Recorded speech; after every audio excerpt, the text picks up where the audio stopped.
Rasulullah berdakwah selama 3 tahun secara sembunyi-sembunyi. Tahu nggak, 3 tahun itu berapa banyak orang yang masuk Islam? Cuma 40 orang dari laki-laki dan perempuan. Nah, ngelihat dakwahnya Nabi Muhammad itu udah mulai banyak followersnya, udah mulai banyak pengikutnya. Orang-orang Quraisy gondok dong, kesel banget dong mereka. Nah, mereka tuh tambah gondok sama Rasul ketika Rasul dapat wahyu untuk berdakwah secara terang-terangan. Turun surat Al-Hijr ayat ke-94. Fasda' bima tu'mar wa 'arid 'anil musyrikin. Maka sampaikanlah olehmu secara terang-terangan segala apa yang diperintahkan oleh Tuhanmu dan berpalinglah dari orang-orang musyrik. Nah, setelah dapat perintah ini, Rasul langsung lari ke Bukit Sofa dan memanggil orang-orang Quraisy. Wahai orang-orang Quraisy, wahai penduduk Mekah, wahai Bani Adi, wahai Bani Fihr. Yang tadinya warga Mekah itu lagi pada sibuk, tiba-tiba berhenti sejenak. Mereka mendekat kepada Nabi dan mereka pengen dengerin apa yang akan Nabi katakan. Setelah banyak yang berkumpul, Nabi mulai berkata, wahai orang-orang Mekah, jika aku katakan ada ratusan ribu pasukan berkuda di balik bukit ini dan mereka akan menyerang kita, apa kalian akan percaya? Serentak orang-orang Mekah bilang, iya, kami percaya. Kamu adalah Al-Amin, kamu itu gak pernah berbohong, kami percaya kepada kamu. Rasul sengaja ngasih contoh yang gak masuk akal dan gak mungkin terjadi pada saat itu. Tapi walaupun pernyataan Rasul itu aneh, anehnya seluruh orang-orang yang ada di situ percaya dan gak ada satupun orang yang bilang, enggak, ya Muhammad, saya gak percaya sama kamu. Enggak ada satu orang yang bilang kayak gitu. Kemudian Rasul lanjutin pernyataannya, wahai orang-orang Mekah, wahai orang-orang Quraisy, wahai Bani Adi, wahai Bani Fihr, ketahuilah aku adalah pemberi peringatan dan di kedua tanganku ada azab yang pedih. Maksudnya apa? Maksudnya adalah aku adalah seorang Rasul yang memberi kalian peringatan. Dengarkanlah nasihatku dan taatlah kepadaku. Jika kalian mengingkari, tahu nggak, Allah tuh bakal turunin azabnya kepada kita. Azabnya pedih. Suasana hening tiba-tiba. Dengar begitu, langsung tiba-tiba ada orang teriak, nyuruh orang-orang yang ada di sekelilingnya minggir. Dia deketin Nabi Muhammad dan dia teriak, woi bocah bau kencur, ngomong apaan lu, wailak, tabanlak. Wailak, tabanlak itu kalimat yang biasa dipakai sama orang Arab kalau lagi misuh. Nah, kalau sekarang tuh terjemahannya, mampus aja lu, mati aja lu Muhammad. Lu ngumpulin kita di sini cuma buat ngomong begini. Bubar semua, bubar. Jangan dengerin orang sesat ini. Jangan dengerin, bubar semua, bubar. Nah, dari situ Abu Lahab makin benci sama Rasul. Saking bencinya dia ngelakuin hal-hal yang gak pernah dilakuin sama orang-orang untuk mengintimidasi Nabi Muhammad SAW. Kayak buang bangke ke Nabi, ke rumah Nabi, buang kotoran ke rumah Nabi. Istrinya juga malah nge-support ya, malah support kebangkitan Abu Lahab, nyebar fitnah, adu domba, terus buat provokasi di orang-orang sekitar Nabi, terus bawa duri-duri ke rumah Nabi dan ke jalan-jalan yang biasa Nabi lewatin hampir setiap hari. Gila nggak? Gila banget. Lihat, kalau orang udah punya penyakit hasad dalam dirinya, dia akan rela menyakiti dirinya sendiri demi orang yang dia benci itu sakit. Bawa kotoran kemana-mana, bawa bangkai kemana-mana, bawa kayu, berduri. Pertanyaannya, itu ngebawanya sakit gak? Ngebawanya itu udah menyakiti diri sendiri, udah bau terhadap diri sendiri, dia nyium baunya sendiri kan.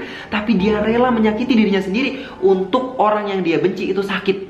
Dan kalau orang yang dia benci sakit, dia seneng banget, dia bahagia banget, dia puas, dia lega, bahagia gitu. Lihat kan, hasad adalah bagian dari penyakit jiwa. Dia bisa ngelakuin hal-hal yang gila, yang gak kebayang sama orang lain. Ini buktinya Abu Lahab. Semoga Allah jauhin kita dari penyakit ini ya, amin. Yang lebih membuat Abu Jahal gondok lagi adalah ketika turun surat Al-Masad atau Al-Lahab. Tabbat yada Abi Lahab wa tab ma aghna anhu maluhu wa ma kasab sayasla naron dzatal lahab wa imra'atuhu hammalatal hatab fi jidha hablum min masad. Binasalah kedua tangan Abu Lahab dan dia benar-benar akan binasa. Tidak berguna bagi dia hartanya dan apa yang dia usahain. Kelak dia akan berada di neraka yang bergejolak apinya. Dan begitu juga istrinya, pembawa kayu bakar dan penyebar fitnah. Di lehernya itu ada tali dari sabut yang dipintal. Nah, ketika surat ini turun, langsung viral semekah. Orang-orang muslim membacanya setiap hari di setiap sholat-sholat mereka, diulang-ulang. Terus kemudian dari mulut ke mulut semakin viral, surat ini semakin viral. Jelas surat ini tuh membuat Abu Lahab sama istrinya marahnya bukan main. Dia bilang, Muhammad kurang ajar, lu ya sama paman lu sendiri, lu sumpahin gue masuk neraka, lu sumpahin gue celaka. Keponakan macam apa lu? Gue ini saudara kandung bokap lu. Lu begini sama paman lu, sama aja lu begini sama bokap lu, dasar bocah durhaka. Ummu Jamil nyaut, dia bukan nyaci lu doang, dia juga nyaci gue. Emang terkutuk banget tuh si Muzammam. Muzammam itu olok-olokannya Ummu Jamil kepada Nabi Muhammad. Muhammad itu artinya terpuji, Muzammam itu artinya yang tercela. Di lehernya ada tali yang dipintal. Emang gua onta apa? Kurang ajar tuh dia ya sama bibinya. si Muzamam itu udah keterlaluan, penyesalan itu nggak cukup bagi dia, dia harus mati, kita harus bunuh dia, kita harus bunuh dia. Ummu Jamil langsung nyari Nabi Muhammad sambil bawa pisau. Pada saat Ummu Jamil pengen ngebunuh Nabi Muhammad, dia nggak bisa ngelihat Nabi Muhammad, padahal Nabi Muhammad itu ada di sampingnya Abu Bakar. Ummu Jamil nanya ke Abu Bakar dong, "Woi Abu Bakar, di mana temen lo si Muzamam itu?" Abu Bakar diem aja. Terus Abu Bakar akhirnya bilang, "Kamu lihat gak orang yang ada di samping aku?" Ummu Jamil marah, "Lu ngeledek gua? Di samping lu tuh gak ada siapa-siapa, bodoh. Muzamam sama temannya sama aja. Wailak, mati aja lu, mati aja lu." Ummu Jamil langsung pergi. Biasalah ya, kalau ada orang marah-marah di satu tempat kan orang-orang itu pengen kumpul ya, kepo, pengen tahu apa yang terjadi. Nah, orang-orang tuh heran ngelihat Ummu Jamil pengen ngebunuh Nabi Muhammad, dan Nabi Muhammad itu ada di depan matanya persis di samping Abu Bakar, tapi Ummu Jamil tuh nggak ngelihat. Orang-orang beriman ketika ngelihat kejadian itu, mereka makin percaya bahwa Muhammad adalah seorang nabi dan dia dilindungi oleh Allah Subhanahu wa taala, dan kejadian ini adalah salah satu mukjizatnya. Tapi orang-orang kafir ngelihat kejadian ini semakin yakin bahwa wah, si Muhammad tuh penyihir tuh. Sebenarnya Abu Lahab sama Ummu Jamil itu mereka punya satu kesempatan untuk membuktikan bahwa Al-Quran itu salah, Nabi Muhammad itu bukan nabi. Dan salah satunya yang punya kesempatan itu adalah Abu Lahab. Kenapa? Karena Al-Quran bilang Abu Lahab dan Ummu Jamil mereka adalah penentang dakwah Nabi yang paling keras, dan mereka tuh nggak mungkin masuk Islam, dan mereka pasti akan masuk neraka. Kalau Abu Lahab pengen membuktikan Al-Quran ini salah, gampang aja. Dia masuk Islam, dia taat sama Nabi, dia jadi pendukung Nabi. Itu udah jadi bukti bahwa Al-Quran, apa yang diomongin sama Al-Quran, apa yang diturunkan sama Nabi Muhammad, itu salah, itu bukan wahyu Allah. Karena prediksinya gak tepat, karena kalimatnya gak tepat. Buktinya Abu Lahab masuk Islam. Tapi nyatanya bener apa yang Allah Subhanahu wa taala katakan. Dia dan istrinya adalah orang yang menentang dakwah Nabi. Sampai mereka mati, mereka tetap menentang dakwah Nabi. Dan atas kejadian ini, atas kekejian mereka, mereka masuk neraka. Apa yang Allah Subhanahu wa taala dan Rasulnya katakan pasti benar. Oh ya, tahu nggak matinya Abu Lahab itu kayak gimana? Dia nggak ikut perang. Kenapa dia ikut perang? Karena jelas dia udah tua dan dia takut mati gitu ya. Supaya dia nggak diomongin sama orang, akhirnya dia nyumbangin hartanya yang banyak buat peperangan. Tapi disitulah kematiannya. Sebagaimanapun mereka berusaha untuk lari dari kematian, kematian itu pasti akan menjemput setiap orang. Matinya Abu Lahab itu dia kena penyakit borok di seluruh tubuhnya, terus bisulnya gede-gede, bau busuk keluar, pokoknya jijik banget dah. Saking menjijikannya, nggak ada satupun keluarga dari Abu Lahab itu yang mau ngurusin Abu Lahab. Dan pada saat dia mati, nggak ada orang yang mau ngubur. Kenapa? Saking jijiknya, saking baunya. Terus kemudian gak dikubur sampai 4 harian. Nah, karena baunya udah beleberan kemana-mana, udah semerbak kemana-mana, akhirnya warga Mekah memutuskan, kita mau gak mau harus ngubur dia nih. Oke, gimana caranya?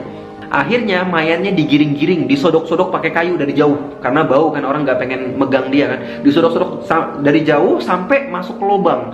Nah, udah sampai di lubang, kemudian dilemparin pakai batu sampai ketimbun.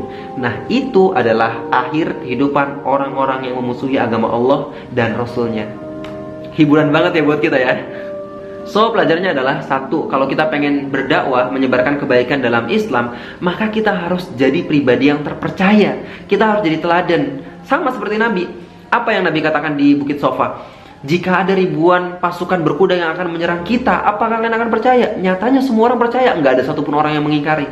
Nabi itu benar-benar dihormatin, Nabi itu benar-benar dipercaya. Nabi itu benar-benar nggak bisa dipungkiri kepribadiannya, akhlaknya nggak bisa didustai sama orang-orang Quraisy. Walaupun orang-orang Quraisy itu membenci dakwah Nabi, so kita juga harus gitu. Jangan sampai orang tuh ngelihat kita karena akhlak kita tuh buruk, kata-kata kita kasar, kita nggak punya sopan santun, nggak bisa dipercaya, nggak amanah, hianat, suka nipu, culas, busuk.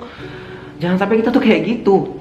Kalau kita dihina, dicaci, dikriminalisasi karena dakwah yang kita sampaikan, it's okay, nggak apa-apa. Tapi jangan sampai kita dihina karena akhlak buruk kita. Ini PR kita sih seumur hidup untuk terus memperbaiki diri, jadi pribadi yang Allah ridho dan manusia pun respect dengan kita. Yuk sama-sama kita belajar untuk terus memperbaiki diri. Oh ya, satu lagi, ketika ada rezim yang mengkriminalisasi umat muslim, mengintimidasi ulama-ulama, pesanku ingat deh kematian Abu Lahab. Serius, kita bersumpah, hidup kalian itu tidak akan pernah tenang. Kami gak akan pernah ridho atas kekejian dan kezaliman yang kalian lakukan pada kami. Kami akan tuntut kalian di hadapan Allah nanti, yang pada hari itu harta kalian, jabatan kalian, pangkat kalian, anak-anak kalian, relasi kalian, kekuatan kalian itu gak berguna lagi. Yang ada hanya pengadilan Allah yang maha adil.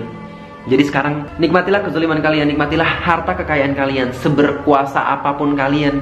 Ingat, kalian pasti akan mati. Tunggu aja.